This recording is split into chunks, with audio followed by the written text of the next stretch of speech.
mercredi 15 mai 2024. Madame, Messieurs, nous sommes très heureux de vous recevoir pour cette grande livraison d'informations que nous ouvrons par cette nouvelle. Les victimes de bombardements du camp de déplacés de Mugunga au nord Kivu ont été inhumées ce mercredi 15 mai 2024 au nouveau cimetière de Kibati. Nous sommes en territoire de Niragongo après le dernier hommage leur rendu par le gouvernement congolais et la population de cette partie du pays à l'esplanade du stade de l'Unité en ville de Goma.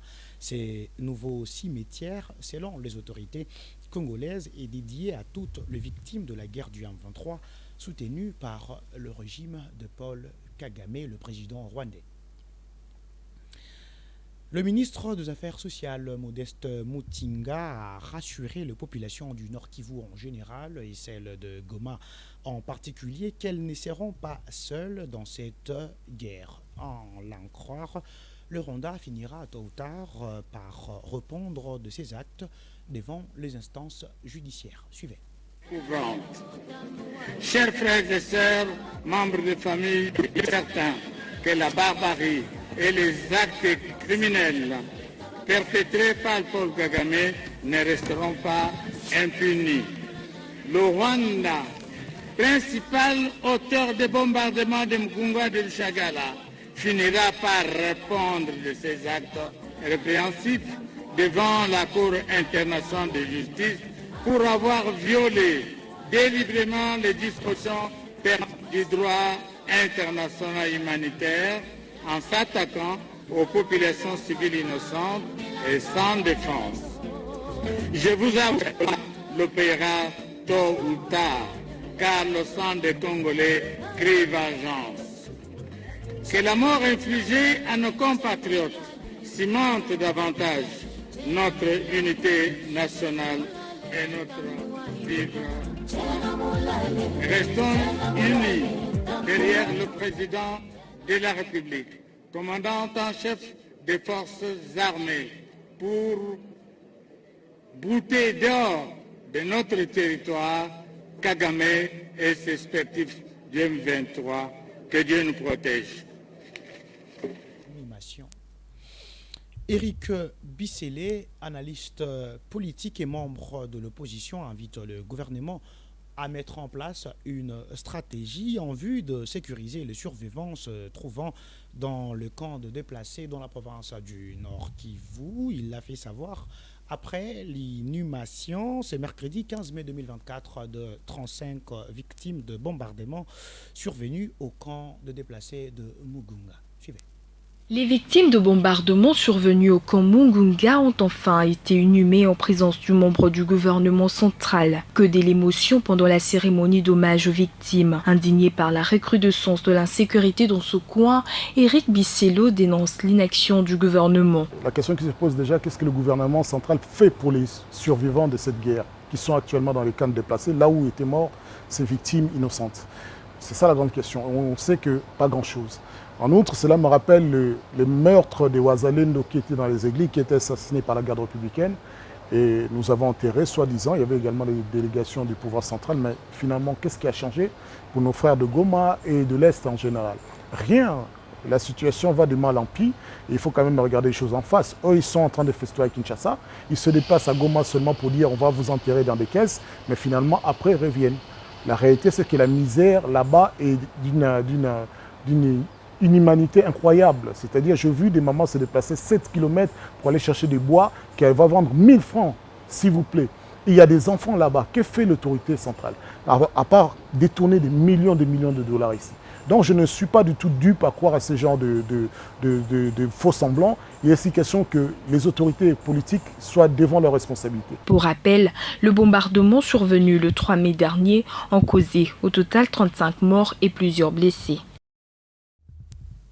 D'un chapitre à un autre, parlant de la politique à présent, il ne reste plus que quelques heures pour l'affichage de candidatures retenues pour l'élection de membres définitifs du bureau de l'Assemblée nationale en République démocratique du Congo. Au total, 24 candidatures ont été réceptionnées au niveau de la commission chargée de réception et de traitement de dossiers. Le détail avec Grévis Pekilazaï. C'est bien le dernier virage au niveau de la chambre basse du Parlement pour l'élection du bureau définitif. Le travail de la commission technique chargée sur cette matière est complètement bouclé, rassure Jacques Njoli, candidat au poste de rapporteur. Ce dernier confirme que le travail a été fait par un groupe de députés rempli de tics. Quelques désistements ont cependant été constatés dans la journée de mardi 14 mai. Il s'agit, entre autres, de Serge Bahati, fils biologique de Modeste Bahati, remplacé par un autre candidat, membre de l'AFDCA, ainsi que Bimola, aligné pour le compte du regroupement de Fifi Masuka. Ces jeunes, actuellement membres du bureau d'âge, a désisté au profit de la candidature de Geneviève Inagozi pour le poste de questeur adjoint. Le duel s'annonce très serré, notamment pour le poste du deuxième vice-président, où Christophe Mbosso va affronter Mbossa Nyamwisi, tous deux membres de l'Union sacrée. Deux candidatures sont également enregistrées du côté de l'opposition pour le poste de rapporteur adjoint. Le ticket, présenté au niveau de l'Union sacrée, continue à créer beaucoup de polémiques. Toujours dans le même chapitre, les membres de l'Union sacrée de la nation doivent respecter les dispositions de la charte de cette plateforme du chef de l'État congolais Félix Tshisekedi. Tels sont les propos de Éric Bila, cadre du CNARC, sur les désaccords autour du ticket de cette famille politique pour l'élection du bureau définitif de l'Assemblée nationale. Commentaire. Le désaccord qui règne au sein de l'Union sacrée de la nation ne cesse d'occasionner beaucoup de réactions dans la classe politique congolaise. Maître Éric Bila, cadre du SNARC, appelle les membres de la plateforme du chef de l'État au respect des dispositions de la charte régissant le fonctionnement de cette famille politique. Moi, je pense que brutalement, la réponse elle est simple. L'avènement Félix-Antoine Tshisekedi d'ici au pouvoir, c'est l'avènement État des droits, dans toutes ses formes, même les plus élargies. Il y a eu à l'interne déjà la primaire qui avait opté pour Vital Kamerhe. Moi, je pense que ça ne doit plus poser de problème. Nous sommes une structure, une plateforme politique. Nous avons un règlement, nous avons un statut à respecter. Donc, ceux qui veulent embrayer les choses en termes de représentativité liée de façon nominative, je pense qu'ils sont en train de marcher à l'encontre de la charte créant et organisant l'Union sacrée. Donc, démocratiquement parlant, je pense que les choix issus de la plateforme Union sacrée, que ce soit pour les primaires, que ce soit pour la composition du bureau, doit être acceptés par tous. Mais sinon, nous sommes aussi dans un contexte de vote où il n'y a rien de contraignant dans les chefs de qui que ce soit, comme l'avait bien dit même le président Félix-Antoine Tshisekedi à l'endroit du secrétaire général de son parti au pouvoir. Pour rappel, l'élection du bureau définitif de la Chambre basse du Parlement est prévue ce samedi 18 mai 2024. Fermons ce chapitre pour parler de l'éducation. À présent, bientôt le plan stratégique du conseil d'administration des instituts supérieurs techniques sera connu afin d'accompagner les grandes réformes voulues pour le bon fonctionnement des établissements sous leur juridiction. C'est ce qu'a révélé le professeur Arthur Yenga, secrétaire permanent du CA-ISTAT, à l'issue du 3e atelier organisé du 9 au 10 mai à Kikwit dans la province du Kwilu. Suivez Arthur Yenga dans ses propos recueillis pour vous. Nous avons enregistré un taux de participation inédit de 72 établissements, 250 participants. Vous avez vu l'intensité des échanges entre les intervenants qui ont exposé les thématiques, les participants qui étaient très assoiffés d'avoir des réponses à des questions qui posées. Et à la fin, je crois qu'il y a une satisfaction générale par rapport aux problématiques que nous avons abordées, la problématique de la réforme de l'MD, la problématique de la numérisation, la problématique de l'assurance qualité que nous devons mettre comme critère de performance par rapport aux résultats que nous attendons dans la qualité de la formation, dans la qualité des diplômés qui doivent sortir des écoles techniques et technologiques. Je pense donc donnez-nous 3 mois pour qu'il soit finalisé. Un plan stratégique, le nom le dit, c'est un document de politique générale, de vision, une sorte de feuille de route par rapport aux thématiques que je viens de vous évoquer ici. Ça nous dit concrètement comment y arriver, avec quelles ressources au niveau du capital humain, avec quelles ressources financières, avec quel type d'équipement. Signalons qu'au total, 250 personnes regroupées dans 70 établissements ont pris part à ces assises après Kinshasa, le Congo central, Kwilu et la prochaine étape est les Grands Kasaï. En société, la volatilité du taux de change en République démocratique du Congo, nous en parlons dans cette session d'information. Les vendeurs déplorent cette situation qui affecte considérablement leurs activités commerciales. Ils appellent à cet effet les autorités attitrées à réguler ces secteurs. Le détail vous propose Merveille Congo. Suivez. Depuis plus d'un lustre, les taux d'échange en République démocratique du Congo est d'une volatilité indicible. Accablé par cette situation, un cambiste exerçant les opérations de change des devises au quartier des Bonhommes, dans la commune de Matete, sollicite l'intervention de l'État pour réguler ces secteurs. Par rapport à un grand paiement à taux d'échange, les politiciens en grande quantité pour changer. Alors, il y a un taux par rapport à réguler sans que l'État puisse intervenir en tant que régulateur. Vivement préoccupés par cette situation, les vendeuses exerçant leur activité commerciale dans la municipalité de Matete déplorent cette conjoncture.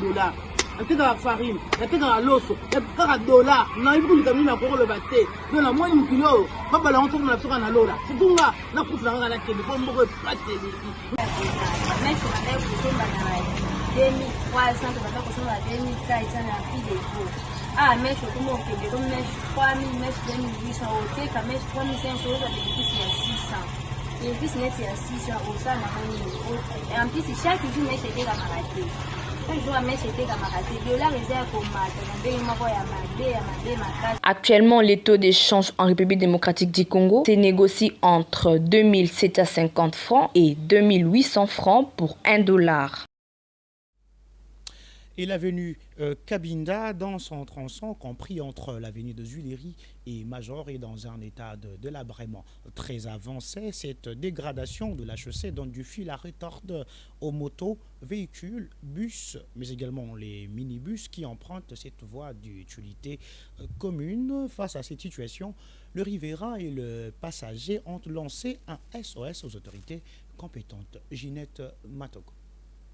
Véritable casse-tête pour le conducteur et usager. L'avenue Cabinda dans son tronçon compris entre les avenues des Tuileries et Major, là nous sommes dans la commune de Lingwala, se trouve dans un état de délabrement très avancé, caractérisé par des nids de poules, des bourbiers provoqués par les eaux de pluie. Les automobilistes évitent d'emprunter ces tronçons, craignant d'endommager leurs véhicules. Pour la population habitant le long de cette avenue, le délabrement de cette chaussée est causé par l'absence des égouts devant canaliser les eaux de pluie et les manques d'entretien dans des caniveaux.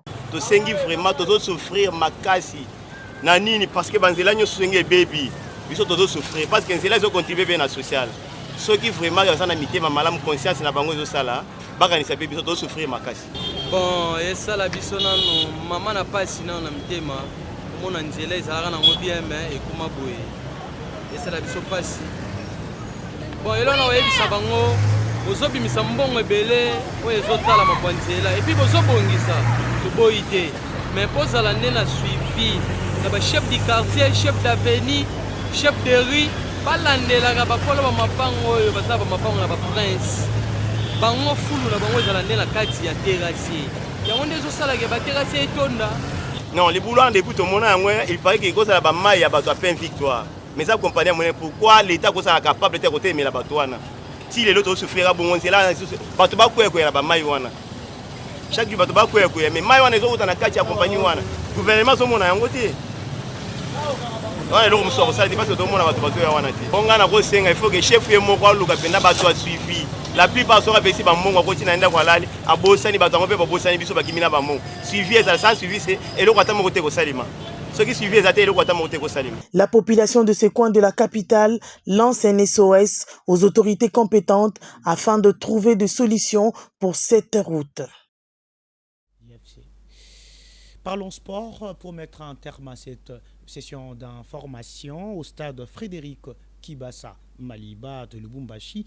2 rencontres de la 29e édition de la Ligue nationale de football dans sa phase décisive de play-off se sont tenues.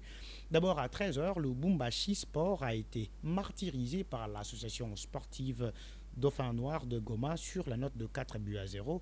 Et à 15h, les Chéminois du Football Club Saint-Éloi Lupopo ont fait jeu égal face aux Moscovites de l'association sportive The Club de Kinshasa. Toujours en sport, précieuse victoire du tout-puissant Mazembe hier dans son entrée à Kamalondo dans le cadre de la poursuite normale du championnat national d'élite de la Ligue nationale de football congolais Ligue 1 face au CS Don Bosco sur le score fleuve de 4-0. Regardez.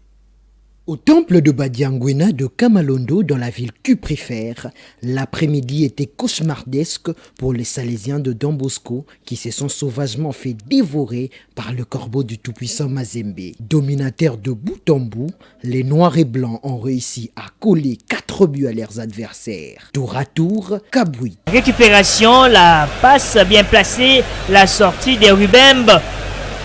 Et oui, il y a but pour l'équipe de Mazembe.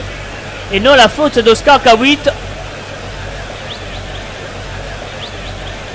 Fili Traoré, 2 fois. Diouf à son coéquipier, la transmission est bonne. Le deuxième but de Mazembe. Traoré Fili, contre-pied parfait. Le troisième but de Mazembe, doublé de Fili Traoré. Et Jean Diouf prend son temps, la frappe. C'est repoussé par les gardiens. Eux, les 4e but.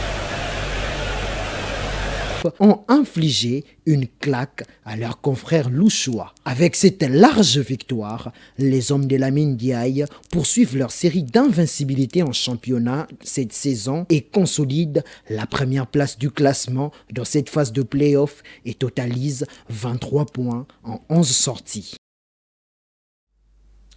Fin de cette livraison d'informations, Madame, Messieurs, nous vous remercions de l'avoir suivi. Si vous l'avez aimé, dites merci à Ginette Matoko qui était chef d'édition ce soir. Merci également à Trésor Bazola qui était derrière la baie vitrée pour sa réalisation. Nous vous retrouvons très prochainement pour une autre édition du journal. Sinon, portez-vous très bien.